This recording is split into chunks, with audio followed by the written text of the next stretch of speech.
Okay, everyone. Thank you for joining us. Welcome to episode 39 of This Week is Live. I'm your host, Raymond Flota from MXDWN.com. That's Mixdown. So glad to see you well. Thanks for joining us. Got all kinds of stuff to chop into and some fun stories for today. So let's dive right in. First and foremost, unfortunately, in the realm of television, we have a pair of sad stories in terms of people passing away. First and foremost, Arleen Sorkin.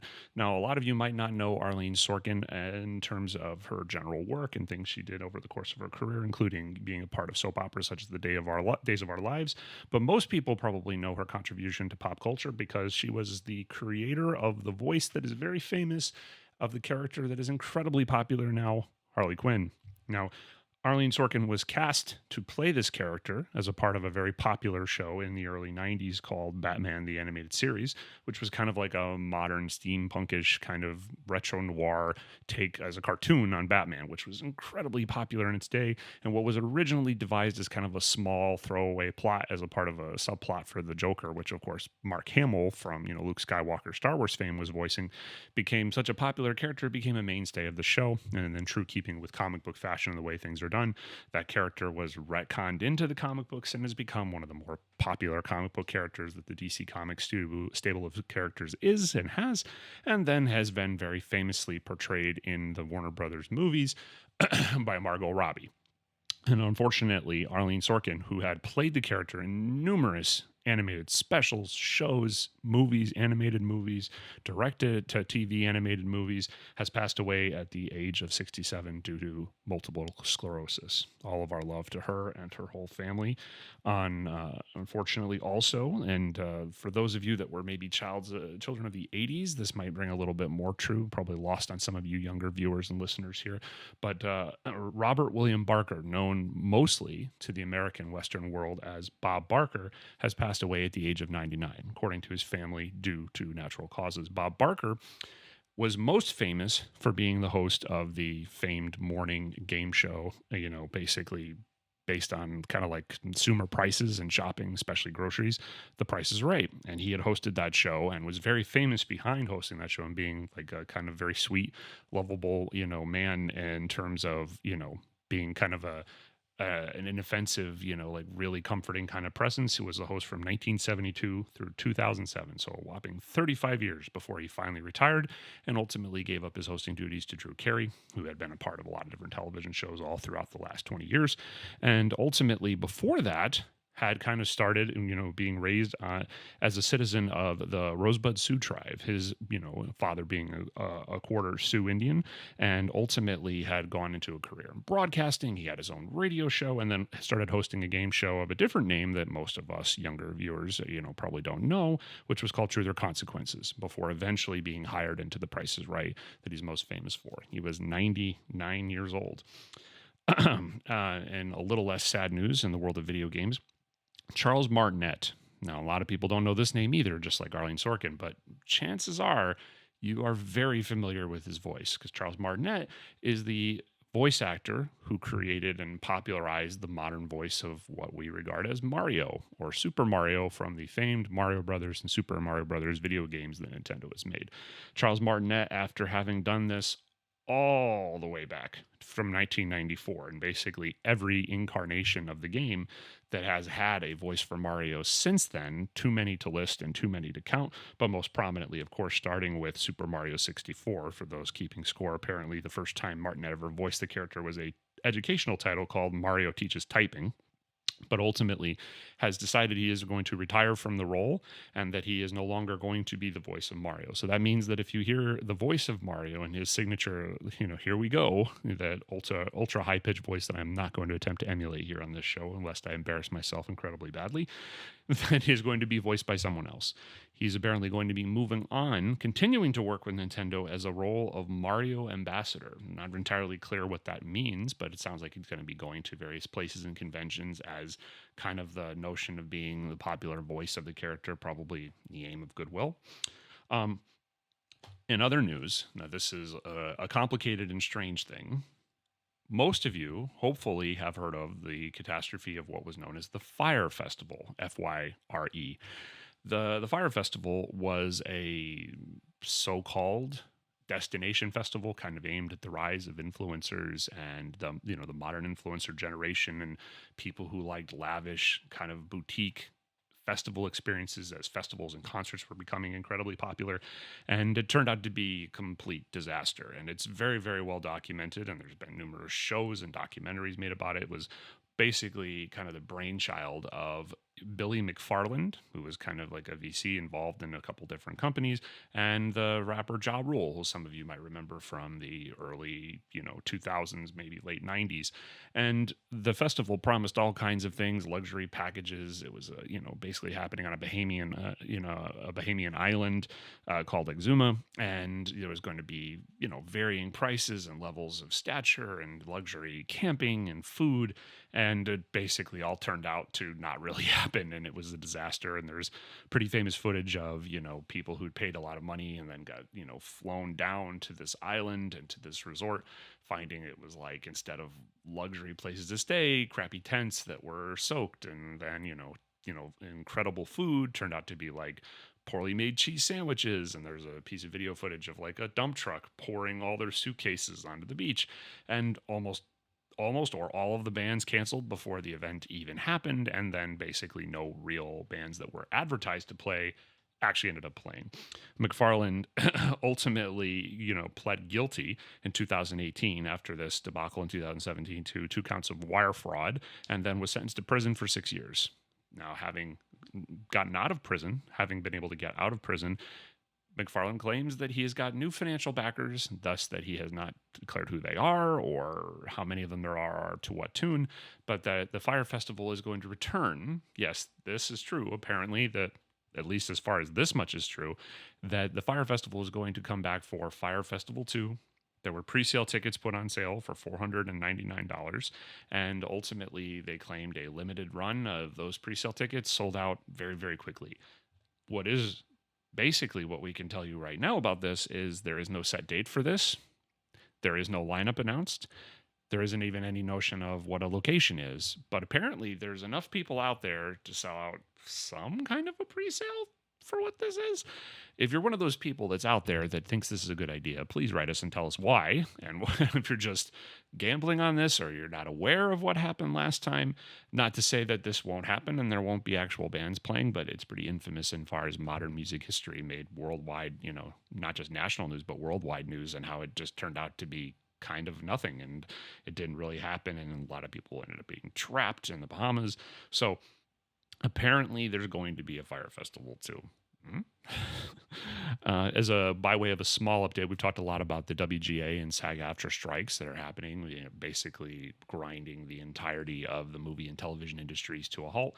There has been something of an arrangement that is going to be allowed because, of course, for people who are a part of SAG-AFTRA and the WGA, they are not allowed to work with anyone or anything that has to do with this. That's, of course, crossing the picket line, and sometimes, derogatively referred to as being a scab. So there's very strict rules that come with the union, or the potential of being in the union and not crossing the picket line while they're trying to extract fair terms for what they're looking for their union membership.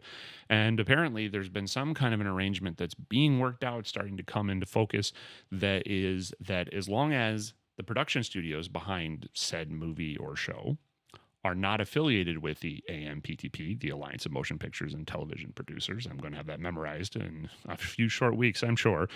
Ultimately, as long as the production company has no ties to AMPTP in any way, and it's a fully independent production, there is a degree of, quote, may work on these productions without being in violation of the strike order. But to be clear, and this is, I'm sure, something very nuanced and complicated for those of you out there that are actors or people who audition for things and are looking to be a part of things, or even, of course, the myriad other things that have to do with jobs of making movies and television, because of certainly the actors are just a small portion of the crew that it takes to make anything like that happen.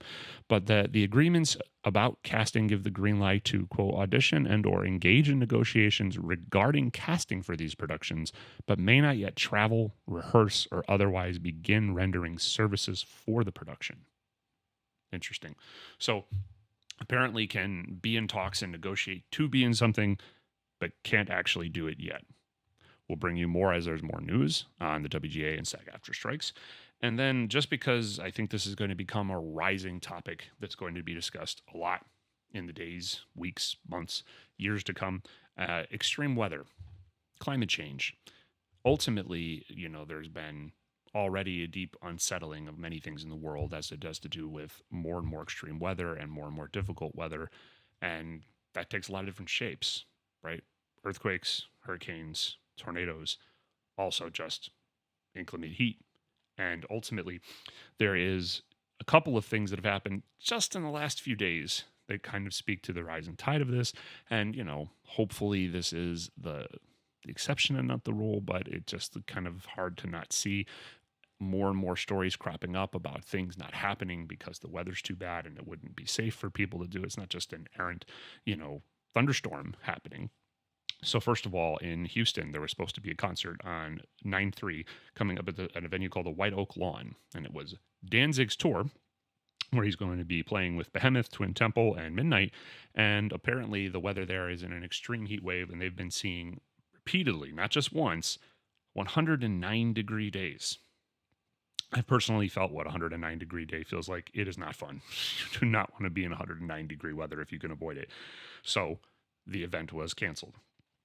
In unrelated kind of weather news, but in a similar kind of timing, Ghost, who, Mixdown loves and is kind of the heir apparent in heavy metal, Ghost was scheduled to play 2 shows yesterday and today in Jacksonville and Tampa, Florida. And ultimately, both of those shows were canceled because Hurricane Idalia was basically coming through and it didn't feel like it was safe to do the shows. There's not a lot more you can say there. Of course, obviously, everyone needed to be safe. It was the right thing to do to pull the plug on these events, but that has been the thing that's been cropping up more and more as, we look at news stories and we look at possible stories to cover. And it's a thing that I think we're going to see, unfortunately, more and more as time goes on. We'll bring you more as we have more news on that. And then before we get into our, feature interview for this week, I'm going to talk a little bit about a topic that's been on my mind recently, and that's Dungeons and Dragons. So today we're going to have another of our many Summer Game Fest featured video interviews that we've done. This one's going to be with Cindy Toe of Gunfire Games about the game Remnant 2. So we'll have that after this, after my, little editorial comment here. And ultimately, it was a wonderful interview and really informative about a game that I didn't know that much about coming into Summer Game Fest. And it was really fun. And it was really cool. It's really worth checking out if you're a fan of those kinds of things and first-person shooters and games like that. But before we talk about that, before we go into that interview, I wanted to talk a little bit about Dungeons and Dragons. That's just kind of been on my mind a lot recently, something that's been a part of entertainment in my life for many, many years. Some of you don't really know what this is or how it works, and it's astounding how there are certain pockets of people that are obsessed and really love this stuff and enjoy it, and then there's certain other pockets of people that have no idea how any of this works and have, all kinds of weird notions of what they think it is based on what certain fragments of pop culture might provide. So I'll try to give the most basic of primers as we go into this and, kind of separate fact from fiction a little bit and talk about my own personal experience with it. So Dungeons and Dragons was invented by a gentleman named Gary Gygax in the late 70s, and the first of those things that were published were put out in 1977. Very quickly, this game became an incredibly popular game amongst teens in America and all around the world, and it was an evolution of where games kind of were at that point, and it was, think of it as a toolkit. The old days of Dungeons and Dragons, as far as when I was first introduced to it, were a lot more combat, were a lot more fighting, were a lot more in terms of the mechanics of combat and how it worked. But then as Dungeons and Dragons evolved, it became kind of a big bucket home for everything that was imaginary entertainment. The idea being that technically, with nothing more than some dice and some pieces of paper and a pencil, you could play an entire game. You didn't necessarily need to spend a fortune in terms of having elaborate pieces or setups. It was all kind of a theater of the mind thing. Everything was in terms of your imagination and what you're trying to do. So the game has evolved a lot over the years. The original formulation of it was just basic Dungeons and Dragons, and then some years after that, they released a version called Advanced Dungeons and Dragons, which was a more elaborate look at the rules and how the game could be played. Added lots of features, and of course, it was supremely complicated in its own respect. There was a 3rd edition that was issued in the late 90s, early 2000s, a 4th edition that came not long after, and then the realm that's everything that has been in the last bunch of years is what's commonly referred to as 5th edition or 5e. Now, 5e was something of a simplified version of the elaborate mechanics of the game that has made for a big explosion in the game's popularity in the last 10 or 15 years. And of course, to some diehard fans of what the game was, somewhat controversial because of how it simplified things and how it changed the mechanics of the game. Ultimately, the way the game works is there is a person who occupies the role as what they commonly call a dungeon master. Modern terminology often refers to it as game master, but in the old days, it was always called the dungeon master. The dungeon master was kind of like God for the universe of the game. They were explaining to the rest of the players what they saw, what they experienced, what it looked like, what it sounded like, what happened, and then when the players made their choices, the DM, the dungeon master, would tell them what would happen. Now, various mechanics about the game require that the dice be rolled to ultimately do a system of checks to see if certain things are successful or not, and whether those actions that they try to take work. And then, of course, sometimes they don't. And ultimately, everybody in the game it's kind of think of it as a form of collaborative storytelling. The idea in Dungeons and Dragons is everybody's kind of working together to play the game and to ultimately try to navigate a set of experiences. Challenges are presented. What do you try to do to solve them? How do you try to get past those challenges? What kinds of things do you do? And how does that fit in with what your character is modeled to be? And all the characters have an elaborate system of stats, and ultimately those stats determine how effective they are at those things, with some measure of probability baked in, because of course everything comes back to die rolls. Now, as those players try to navigate those things, depending on how into it they are, some of it is very straightforward and just no nonsense, and then some people go very, very far into the acting and the role playing part of it. And of course there's an extension we call LARPing, which is live action role playing, which is people actually do these things out in public beyond just being at a table with some dice and a pen and paper. But usually the common convention of the game is there's a dungeon master, there are the players. The dungeon master describes the scenario, the players attempt to navigate it, the dungeon master goes through and explains what happens. How does it work? What happens to them as they make these choices, as they attempt to do these things. And the dungeon master in that respect kind of is like the force of the environment. That's probably the easiest way to think about it. The dungeon master isn't exactly in this to have an agenda. They're trying to tell a story. Someone asked me recently, in Dungeons and Dragons, how do you win? You don't. There really isn't winning. It's not a game about winning. It's a game about telling the story. Everybody works together. Everybody attempts to try to navigate the scenario and to try to have the most fun possible in the telling of the story. Now, when I first was introduced to the game, how I came to it was in the early 90s, and it was, of course, just like it was in the 80s, very, very popular at that point. And, had kind of been legendary because there is the famous Satanic Panic of the 80s, where numerous sections of the conservative side of society, the Christian side of society here in America, were worried about a satanic influence in the game and what it might be doing to people, and almost all of those things proven very easily to be unfounded and silly and just nonsense. But the 80s were a different time. And things were a little different then than they were now. Those of you that are fans of Stranger Things, from the most recent season of Stranger Things, which will be quite a while before we see the final season of Stranger Things, just a side note, but know that this was a big part of the story. They were fictionalizing some of that satanic panic from the 80s when people were, putting everything about Dungeons and Dragons in a bucket, that it was causing people to be evil or murderers or Satanists or commit suicide, which was really ridiculous if you've ever played the game, because it's mostly some dirty people sitting around a table rolling some dice and pretending. There's usually nothing about it that involves a push for one faith or another, and most of the faith in the game is fictionalized anyways, and it's a mythic and monsters kind of environment. And so ultimately, that had kind of died down by the time that I came to it in the early 90s. Some friends who knew enough about it hit me to the game and explained some of the mechanics of the rules as they sat at that time. And then ultimately, kind of got into it playing games with various people. Now, where I grew up in Connecticut, as I was playing this game, it was kind of a different arena than the modern era that we're so used to now, where ultimately the people who would, play these games, they wanted to fight. It was all about combat. It was action. Action movies were very big in culture at that point. Action stories and video games were very big at that point. And so my experience in the mid 90s or such, as I was playing it in a campaign with a group of my friends, was decently boring. I mean, 5 people sitting around a table looking really bored, rolling dice. I attack this thing. Oh, I attack another thing. Maybe they hit, maybe they don't. It was light on the acting side of it. And that was my experience. And that's why I kind of got bored from it at that point in my life.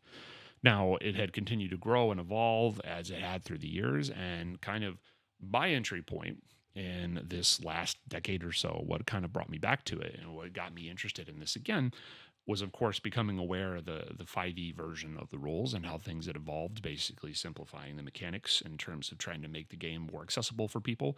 And for me, quite literally, it was what we commonly refer to now as an actual play show, which means people playing Dungeons and Dragons or a comparable role-playing game, RPG, and sitting around a table and doing the voices and, acting out their characters. But it was a show being hosted by Deborah Ann Wool. Deborah Ann Wool, for those of you who do not know her name offhand, Deborah Ann Wool was playing Karen Page just before this at Netflix's Marvel Studios Daredevil show, and then before that had been one of the stars on HBO's True Blood.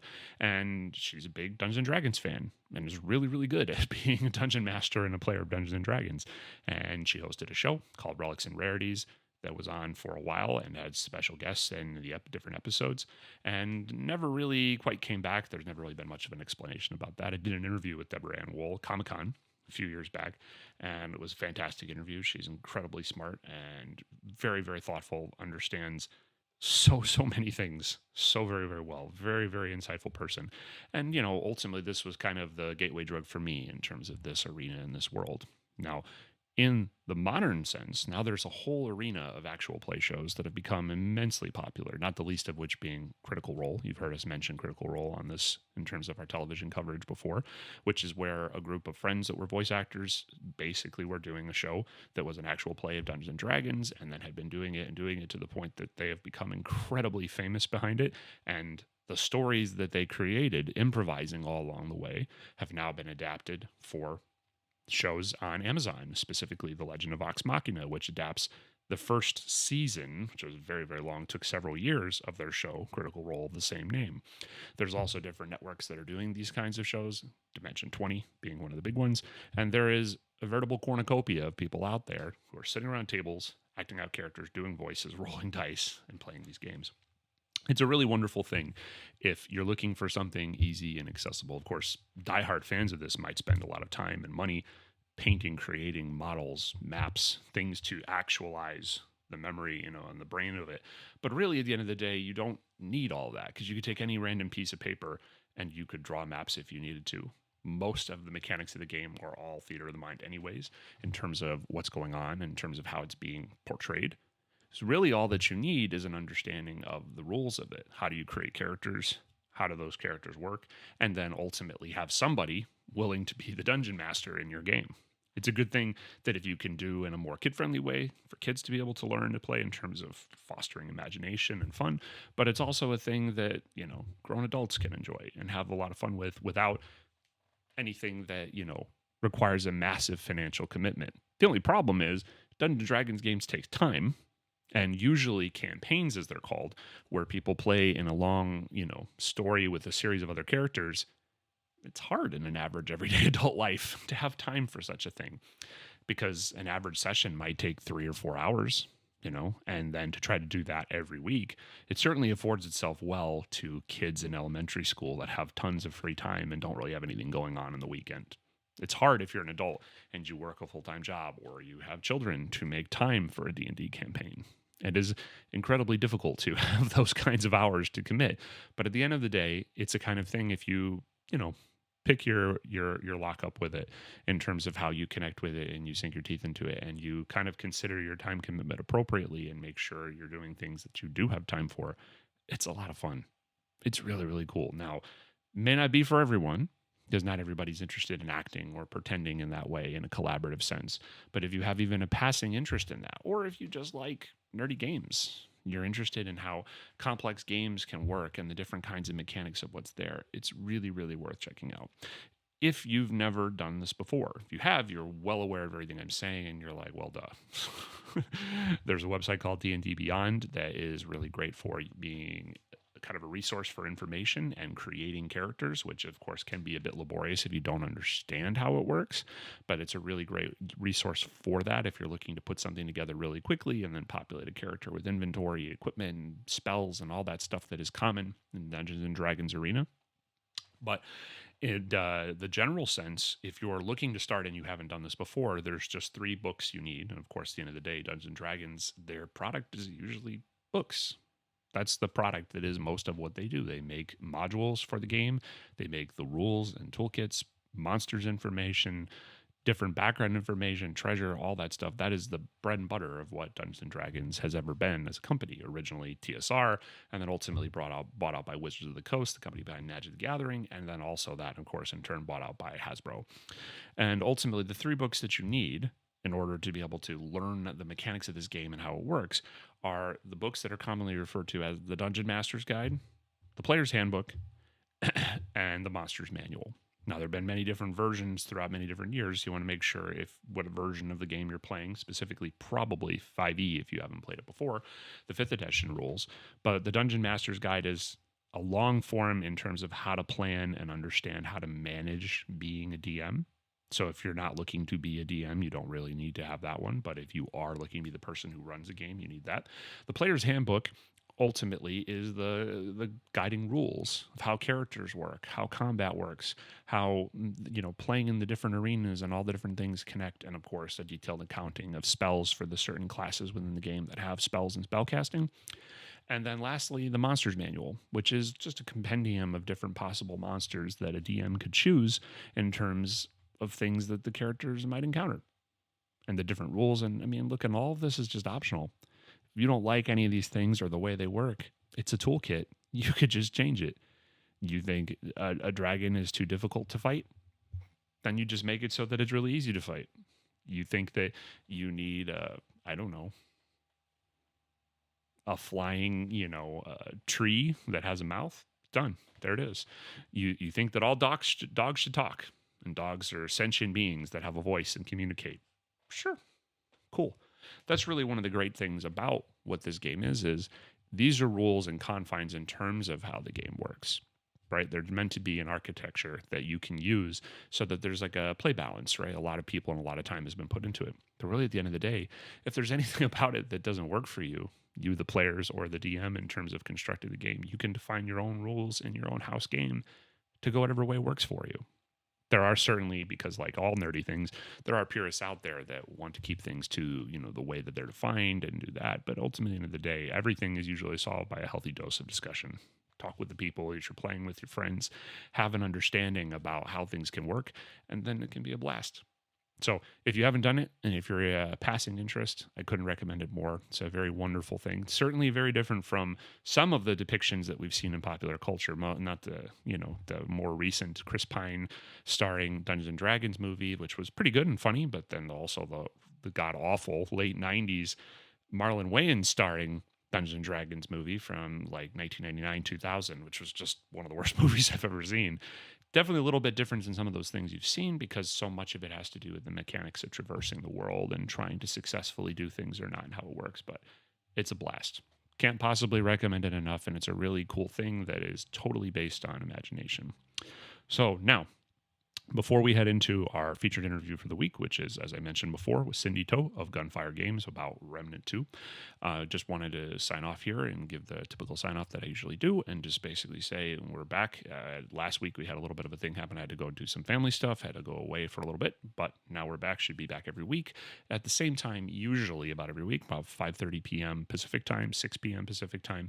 And ultimately, I wanted to thank all of you for joining us and all of the ways that you might engage with this show, whether it's here on Twitch, where we're watching this live right now, whether it's on any of the places we post clips to social media, be that in, YouTube or Instagram and Reels or Facebook or TikTok or any of the places that we post this content. And also, if you don't already, please follow us on Twitch. Please subscribe to us on YouTube. We'll be back here each week with tons of surprises and all kinds of other great video content and the other things that we're always kind of pushing out here.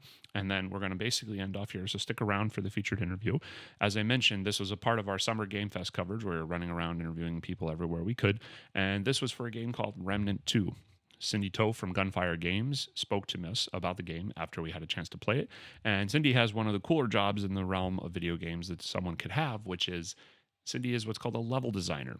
And the level designers are the people who are not necessarily the main architects of the art or the technology of the game, but they're the ones that are using the toolkits that have been created to color in all those different things when you're going through the experience of the game. How are the levels designed and balanced? How does it work as a player to go through what things do and don't happen, and what makes for a challenging enough experience, but a fun enough experience? So it's a really cool kind of conversation with someone who has a really interesting job that not a lot of people ever hear about or talk about.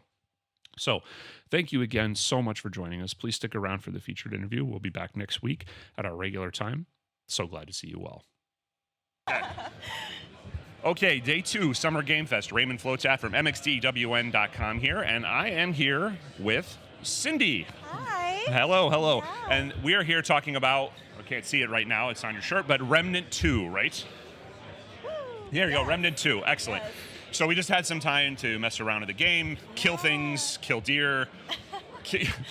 I don't know why I'm focusing on the deer that I killed. There's certainly more important Bambi things. is very memorable in the game. That's true.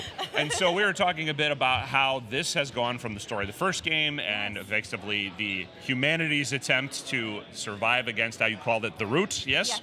And now how did you put it? You had a word for it. You said that it was unforeseen circumstances. Due to unforeseen circumstances, in Remnant 2, our hero once again must leave the safety of Ward 13 and go out, venture into worlds, and try to figure out how to put an end to the root. So, now, you said also that it was a bit bigger. We couldn't say specifically, but it's larger than the first game, right? Yes, absolutely. Yeah.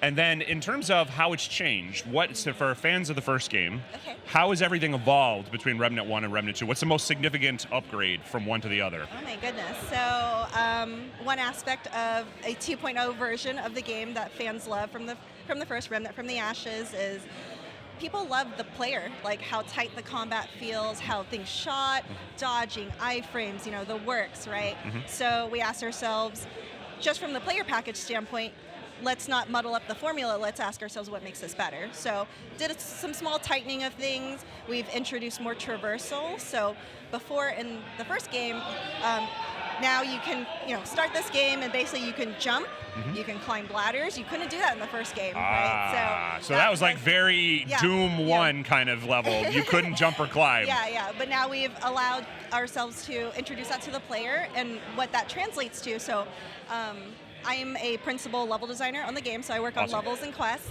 So what that means for myself and my team is that we're pushing the world, like verticality, exploration, Before in Remnant from the Ashes, things were fairly flat. You were just going from point A to point B.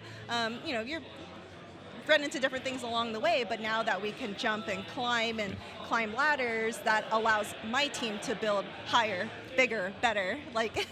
So if you were to rewind the clock 25 years, maybe 20 years. I'm dating myself a little bit. I'm not that old. I'm not young, but I'm not that old. 20 years ago, I said to myself, man, I would love to be a level designer in games. And that sure as hell wasn't what my real path was in life, right? But there was a moment where I thought to myself, what you do is what I wanted to do. And so here's that. I don't get to speak to level designers often. Usually it's game directors or lead programmers or lead writers. So in your case, when you're doing, how do you make something, so this is the bread and butter of a game, right? Challenging enough that it's fun and it's engaging, but not so challenging that it's like daunting. How do you strike that balance when you're trying to assemble level by level? Okay, well that's a big question.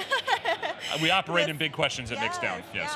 Well, I think, speaking from my experience as a level designer, the most important job is you are curating the experience. Yes. You are the conductor of the orchestra. So you've got folks who are on the art team who have a vision of, for example, in our demo today, we're playing through Yeisha, the forest. So, from those who remember the first game and Remnant from the Ashes, Yeisha is making a comeback. So, beautiful, luscious forest. The artists have a vision, a concept of what that looks like, right? But, on piece of paper, that looks great in 2D, but my job is how do you translate that into playable space? Right. So, I've got to take what they're making and coordinate with the combat team, with creatures and bosses, and ask them, okay, what's the deal here? What kind of creatures do we have? Do we have flyers? Do we have shooters? Do we have predominantly close range combat? And I'm trying to, take everyone's pizza order and make the perfect pizza for everybody, right? So no anchovies. Yeah, no anchovies. No So I'm anchovies. like, okay, I've got to make sure there's no anchovies on this pizza.